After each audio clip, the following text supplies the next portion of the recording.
nulis berhari-hari. Buat apa? Kita ta'aruf itu kan untuk mencari tahu dia bukan orang yang saya cari, dia bukan orang yang saya butuhkan dalam perjuangan di bumi, kan seperti itu. Maka untuk akhwat yang pertama adalah menyikapi kalau ada ikhwan datang ingin mengajak kita ta'aruf, maka yang pertama persiapkan hati ini jangan sampai baper yang berlebihan. Baper boleh, tapi baper yang bawa ketika ada seorang ingin kita ngajak kita, berarti kata Allah kita telah dipercaya untuk menuju jalan selanjutnya, betul nggak? Betul. Ini Allah lagi kasih amanah baru. Ya, bapernya kita bukan baper-baper seperti perempuan pada umumnya. Seharusnya sholat kita bertambah khusyuk, ngajinya bertambah sering, seringnya bersilaturahim ke guru, khatamkan kitab-kitab yang belum khatam dan lain sebagainya. Jadi bapernya itu ke arah sana dibawanya. Itu yang Yunda lakukan pada saat usia 22 tahun. Sebelum Kodenis ini ada beberapa orang yang datang, Ustadz. Ada 2 orang yang datang, salah satunya adalah dokter. Kalau dokter kan Ibu Yunda udah senggol-senggol, udah sama dia aja gitu, duitnya banyak kan gitu. Kodenis waktu datang ke Yunda itu lagi proses pembersihan dosa, proses pembersihan uang-uang haram, karena kan Kodenis dulunya kaya raya 7 turunan karena jadi bandar judi. Tapi waktu menghadap Yunda itu sedang proses penghapusan dosa, pembersihan rekening-rekening yang haram. Jadi ya datang kepada kita itu ya dalam keadaan ya sederhana kan seperti itu. Maka ketika kita melihat nih seorang ikhwan datang, kita nggak melihat dari casingnya dia. Oh dia pengangguran, oh dia gajinya cuma 500.000, oh dia mah mantan bandar judi, nggak itu yang kita lihat. Tapi yang kita lihat itu adalah agama dan juga akhlaknya. Rasul itu berpesan kepada para akhwat di dalam hadis riwayat Ibnu Majah yang maknanya seperti ini. Seorang laki-laki kalau misalnya, mohon maaf, seorang wanita kalau ingin memilih seorang laki-laki, maka pilihlah itu karena 2 hal saja. Yang pertama, pilihlah karena kebaikan agamanya. Yang kedua, pilihlah karena kebaikan akhlaknya. Jadi ketika pada saat itu Kodenis datang, Yunda tidak melihat dia sebagai seorang mantan bandar judi. Kenapa? Karena Allah itu sangat mencintai seorang pendosa yang mau bertobat dari dosa-dosa masa lalunya.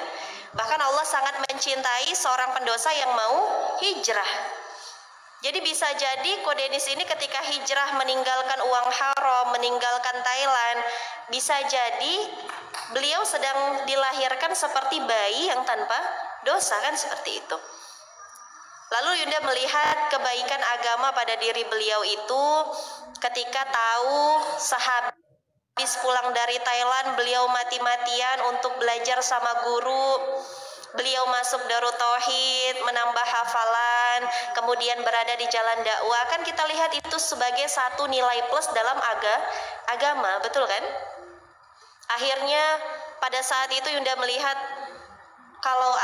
kalau misalnya dia memiliki semangat yang luar biasa untuk belajar, maka insya Allah setelah menikah pun harapan Yunda ketika memilih beliau akan terus belajar. Dan alhamdulillah setelah pernikahan kurang lebih 4 tahun, Yunda masih melihat beliau setiap harinya belajar, kan gitu. Jadi kan terbukti ya, kebaikan agama itu memberikan manfaat untuk rumah tangga kita, menambah ketenangan dalam rumah tangga kita. Yang kedua, yaitu pilihlah laki-laki bagi para akhwat ini dengan kebaikan akhlaknya. Lihat kalau misalnya dia datang ke rumah kita, bagaimana sopan santunnya. Kalaupun nggak kelihatan, ya misalnya dia diem aja, nggak kelihatan, tanya sama keluarganya, atau mungkin paling penting sih sama gurunya. Lihat, Jangan sampai pas di depan kita, di depan guru-guru kita pada saat itu begitu sopan, tapi ketika kita tanya sama guru halakohnya mungkin, guru likonya mungkin, ternyata anaknya membangkang, males ngaji dan lain sebagainya. Ketika sudah kita cross check demikian, akhlaknya itu Masya Allah, menundukkan pandangan, anaknya tidak neko-neko, lurus saja di jalan Allah, semangatnya gigih untuk berubah. Itu yang membuat Yunda itu memiliki satu poin istimewa ketika Kodenis datang ke rumah. Jadi cara menyikapi kalau ada ikhwan yang datang ke para ahwat ini, jangan baper duluan. Justru itu menjadikan diri kita harus lebih banyak belajar ilmu agama. Mana-mana yang harus kita cross check kan kita harus tahu toh, ya. Karena apa? Karena ilmu agama itu adalah cahaya dalam kehidupan rumah tangga kita nantinya. Makanya kan disebut bagi para laki-laki maupun perempuan, thalabul ilmi fariidatun ala kulli muslim wal muslimah. Menuntut ilmu itu wajib, teman-teman. Karena ilmu itu adalah cahaya. Kalau kita nggak punya ilmunya, kita nggak tahu mana yang benar, mana yang salah. Ikhwan seperti apa yang harus kita pilih, ikhwan seperti apa yang tidak boleh kita pilih, kan gitu. Kalau kita nggak ada ilmunya, mana yang Yunda pilih? Seorang dokter yang masih mengejar dunia atau seorang mantan bandar judi yang berada di jalan dakwah? Kalau nggak ada ilmunya, ya nggak tahu. Pasti milihnya dunia kan? Yang banyak duitnya, yang datang pakai mobil Alphard, yang berdasi. Kodenis mah datangnya pakai kemeja udah lusuh gitu.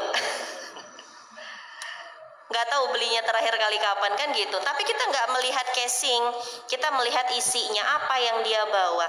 Begitupun Yunda pernah membaca bukunya Ustadz Salim Afilah ketika beliau menjumpai istrinya. Kan pada saat itu ditanya mau melamar pakai apa, ya cuman pakai pena loh. Ahwat mau nggak dilamar pakai pena doang? Mau nggak? Ya nggak mau Teh Yunda. Mau diapain penanya? Begitupun dengan Fatimah dilamar dengan baju besi. Mau ada yang di sini dilamar pakai baju besi? Tapi kenapa Sayyidah Fatimah Az-Zahra itu mau dilamar pakai baju besi? Karena yang dilihat bukan hartanya kan? Yang dilihat apa yang dibawa Ali, apa yang ada pada diri Ali, yaitu kebaikan agama dan akhlaknya. Itu yang harus kita lihat, ya. Makanya istrinya Ustadz Salim Afilah itu menerima beliau, dan Ustadz Salim Afilah membuktikan dari satu pena yang menjadi mahar itu lahirlah buku-buku bestseller beliau, Masya Allah, bertambah.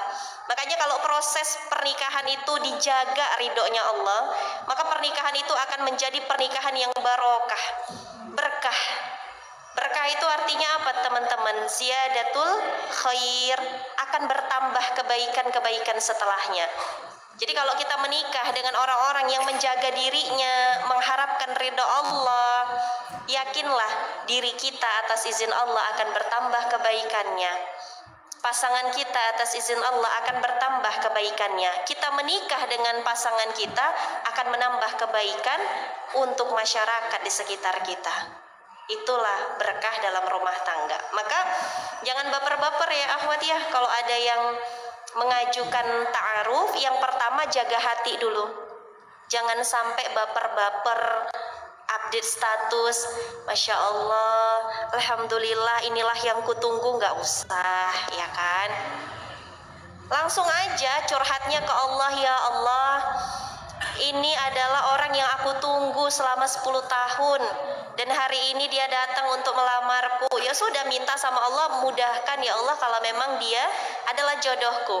Mudahkan ya Allah apabila dia baik untuk dunia dan akhiratku serta agamamu, mudahkan. Tapi jika tidak, maka jauhkan dan berikan yang lebih baik. Gitu. Yang pertama, jaga hati. Yang kedua, bagaimana caranya kalau misalnya ada yang melamar kita? Cepet-cepet cari perantara. Ngobrol ke orang tua minta izin, ke guru minta masukan, ya, minta saran, bagaimana ustazah, bagaimana ustadz, ini ada yang mau melamar saya. Nanti kan orang tua atau ustadz kita itu akan bertanya, orangnya dari mana gitu. Ya, boleh saya lihat, mungkin dia sudah kirim CV. Nanti kita akan diberikan masukan oleh guru kita. Karena sekali lagi kita lahir, kita mungkin anak biologis dari kedua orang tua kita. tapi kita lahir kembali menjadi anak ideologis bagi guru-guru kita. Jadi kehadiran mereka itu jangan ditiadakan. Ya, bisa jadi nasihat dari guru itu begitu berharga, begitu bermakna untuk kita dan kehidupan pernikahan kita. Maka kalau sudah seperti itu, tanya sama orang tua, sudahkah teman-teman mendapatkan SIM? Apa itu SIM? Surat izin menikah. Jadi jangan ujuk-ujuk, iya mau, aku mau, tapi sementara kamu belum diizinkan oleh orang tuamu menikah. Akhirnya apa? Berantem sama orang tua. Bagaimana mau memulai ibadah dengan mendurhakai orang tua? Nauzubillah. Pernikahan itu baru barokah ketika orang tua ridho, guru-guru ridho, kita ridho, Allah mudahkan segalanya. Itu ciri-ciri jodoh, ya. Jadi jangan sampai aku tuh suka banget sama dia Teh Yunda, tapi orang tua nggak mendukung. Mana yang harus aku pilih? Ya orang tua lah. Kamu lutut. Ya orang tua.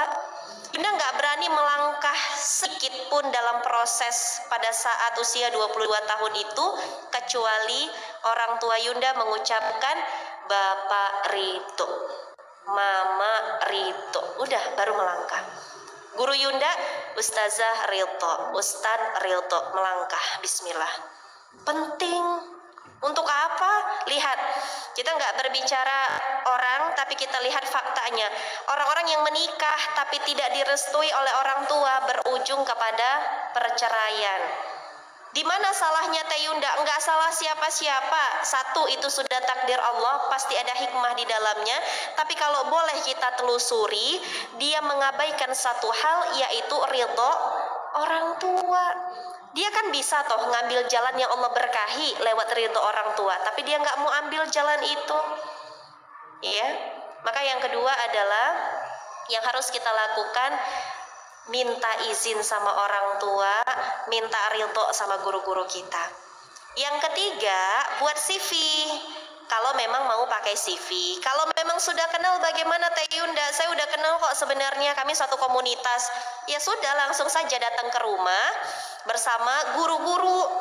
Ya, kalau misalnya gurunya nggak mau bantu gimana Teh Yunda? Boleh, ya dia langsung menghadap ke orang tua kita. Tapi yang lebih baik adalah yang menjadi perantara teman-teman dalam ta'aruf adalah orang yang paham ilmu agama, terutama dalam masalah ta'aruf seperti ini. Jangan sampai kalau kita nggak paham, kita minta tolong sama ustadznya.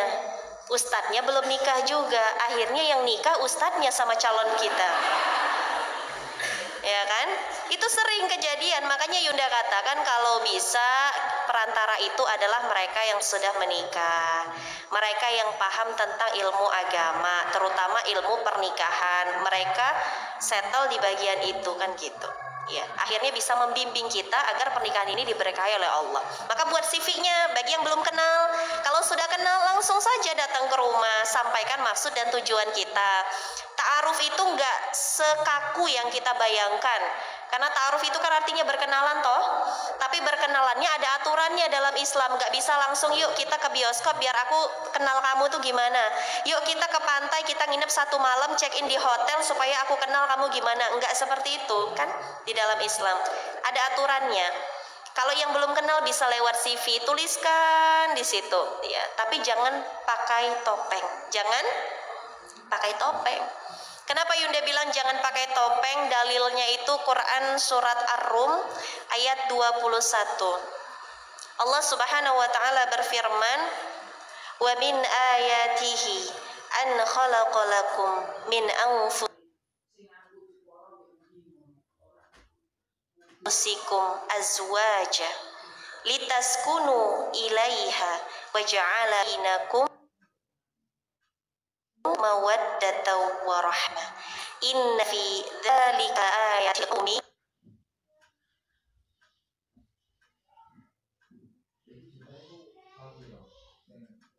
yatafakkarun." Dan di antara tanda-tanda kebesaran dari Allah Subhanahu wa taala, yang pertama, Dia menciptakan pasanganmu dari jenismu sendiri. Garis bawah itu. pasanganmu dari jenismu sendiri. Hati-hati, kalau kamu dari awal pakai topeng, maka jenismu ya pakai topeng. Kemarin baru dengar curhat itu Bu ya, dengar curhat dan orangnya ke rumah kita kan. Itu cerita, ketemunya di tempat yang bagus loh teman-teman, ketemunya di Mekah Al-Mukarramah, ketemunya di sana. Tapi karena pakai topeng dua-duanya, satu pakai topeng, dua setengah-setengah dalam mengejar ridhonya Allah. Artinya masih chattingan, masih ngingetin jangan lupa sholat. Kenapa nggak yang lain aja yang diingetin orang tuanya gitu? Kenapa anak gadis orang kan? Kalau kita pakai topeng, maka cermin kita juga adalah dia yang suka sekali memakai topeng. Karena apa? Jodoh itu adalah cerminan diri. Sebagaimana teman-teman bercermin, yang kelihatan di depan wajah siapa? Ya wajah teman-teman, nggak mungkin wajahnya Song Hye Kyo kan? Kalau Ikhwan bercermin, yang kelihatan di cermin wajahnya siapa? Ya diri sendiri, masa wajahnya Ko Denis ya kan? Pasti wajah diri sendiri. Begitulah dalam perihal jodoh ini, pasanganmu, jodohmu itu dari jenismu sendiri. Maka berkaca. Kadang-kadang dalam rumah tangga Yunda juga berkaca. Kenapa ya? Beliau begini. Berkaca langsung ke diri. Oh bisa jadi ada dosa-dosa aku di masa lalu. Aku pemarah. Dan itu belum kutobati. Akhirnya jenisku memiliki gen pemarah kan gitu. Maka harus berkaca pada diri kita. Kita udah baik belum sih? Kita udah pantas belum sih dijodohkan sama yang terbaik oleh Allah? Jadi no baper club. Ya, cari perantara yang ngerti agama, buat CV pure apa adanya, jangan ditutup-tutupi.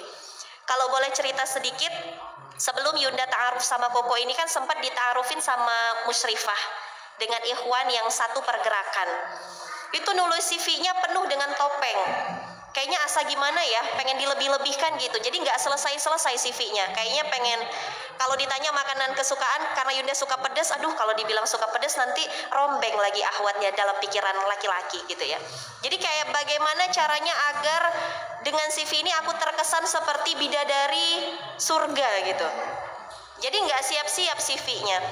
Ketika dengan beliau, itulah memang wasilah Allah takdirkan kami menikah. Mudah-mudahan jodoh dunia akhirat, insya Allah. Itu benar-benar teman-teman, Yunda cuman buat CV itu hitungan berapa menit ya. Cuman paling 15 menit untuk merapihkannya sekalian. Jadi benar-benar lancar, Allah mudahkan. Ya, tujuannya apa? Pure aja apa adanya. Bagaimana ibadah yaumiyah pure? Ya, bahkan Yunda sebutkan di situ untuk salat duhanya masih bolong-bolong. Pure saja apa adanya. Ya, tujuan kedepannya seperti apa? Pure ditulis, tidak ada kebohongan. Allah ridho kalau tidak ada kebohongan, Allah mudahkan jalannya. Kalau sudah selesai CV, tukarkan, masuk sesi tanya jawab. Kalau memang mantap, jangan lupa untuk istikharah, minta pertolongan Allah. Dan yang paling penting, jangan pernah mengikuti hawa nafsu. Ingat kata guru Yunda seperti ini, kalau kita mengikuti keinginan diri kita, ingin bales chat dia, ingin terus lihat dia, ingin terus kepoin Instagramnya, hati-hati, apa yang menjadi keinginan diri itu namanya nafsu.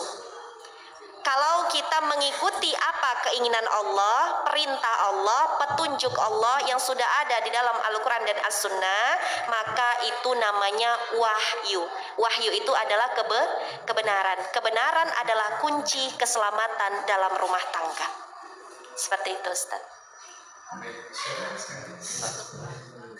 Baik, mungkin ini aja biar bertanya ke saya. Kita kasih kesempatan teman-teman. Jadi silakan juga teman-teman saya offline atau yang online dipersiapkan jika ingin bertanya. Nanti yang offline mungkin bisa langsung kamera aja dan di Zoom maupun di YouTube nanti bisa menuliskan pertanyaannya, dicari bersama nanti ada di video oleh panitia. Untuk itu yang pertama kita kasih kesempatan untuk tim yang Ivan dulu, yang Ivan. Jika ingin bertanya silakan ada. Lalu, oke. Jadi berarti sekarang boleh.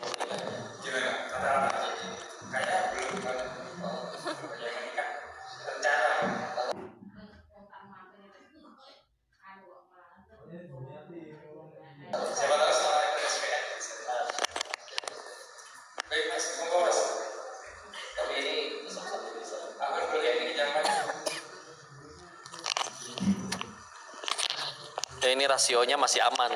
Ada yang pernah ngadain juga, yang daftar akhwatnya 500, ikhwannya cuma 6. Ini kalau segini banyak sih masih, walaupun belum seimbang juga ya. Tafadhol, Ustaz. Waalaikumsalam warahmatullahi wabarakatuh.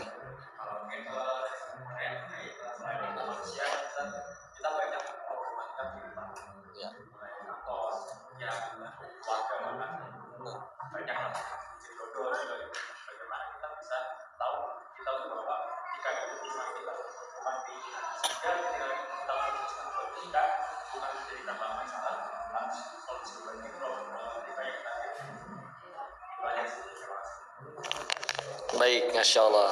Jazakallahu khairan. Baik, Masya Allah. Memang kalau bicara hukum asli menikah itu, sebagian ulama berbeda pendapat, tapi sebagian besarnya menyebutkan hukum dasarnya sunnah.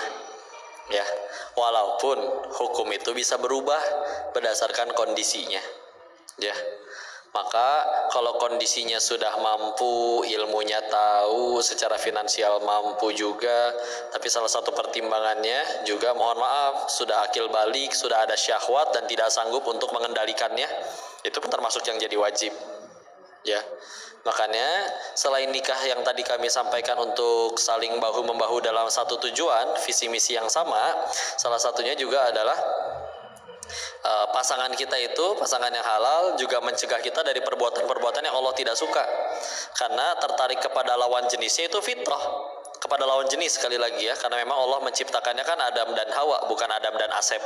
Ya, ketika udah tertarik dengan lawan jenis itu fitrah, nggak jadi dosa, tapi cara penyaluran rasa ketertarikannya itu yang jadi akan dihisap. Nah, Islam punya syariat, yaitu salah satunya adalah dengan menikah. Ya kalau misalkan ternyata yang di luar sana memilih pacaran, ya pacarannya itu yang dihisap. Jadi sekali lagi standarnya nggak cuma dalam urusan menikah nantinya, patokannya pokoknya setiap hari bukan hanya bertanya apa yang aku suka, tapi apa yang Allah suka. Dari setiap kejadian bukan bertanya ini sesuai keinginanku atau tidak, tapi gimana caranya gara-gara kejadian ini aku tambah dekat kepada Allah. Ya. Maka sama, bahkan nanti dalam urusan kerjaan yang mana yang paling baik, oh ternyata bukan yang nominal gajinya lebih besar dan liburnya banyak, tetapi yang justru dengan pekerjaan itu membuat kita lebih terjaga dari dosa, tambah dekat kepada Allah. Ya, maka pertimbangannya banyak. Ada kawan-kawan kami yang menikahnya sederhana, saya sudah nggak sanggup nahan syahwat, udah jujur kayak begitu. Ya, daripada dosa, daripada ngelakuin sesuatu yang Allah nggak suka, udah saya nikah.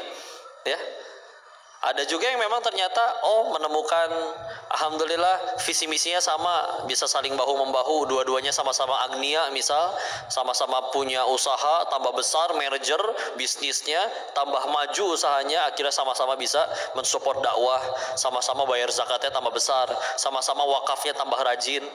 Ya, maka yang jadi patokan sekali lagi, lihat nih, ketika ini sudah dengan segala macam tindakan, kegiatan, pekerjaan, beban segala macam, yang fokusnya lebih baik adalah gimana caranya, ya sudah aku tambah disukai sama Allah aja. Ya, memang salah satu pertimbangannya tadi, lihat nih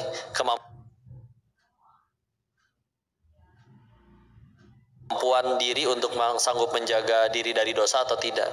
Kalau seperti Imam Nawawi, beliau sanggup menjaga dirinya dari dosa syahwat, maka menghabiskan sisa usianya, wafat usia 45 tahun, menulis begitu banyak kitab, begitu produktif, sampai kalau dihitung karya tulisnya dibagi dengan umur beliau, maka per satu hari beliau itu menulis 4 halaman kitab. Sedangkan kan nggak mungkin lah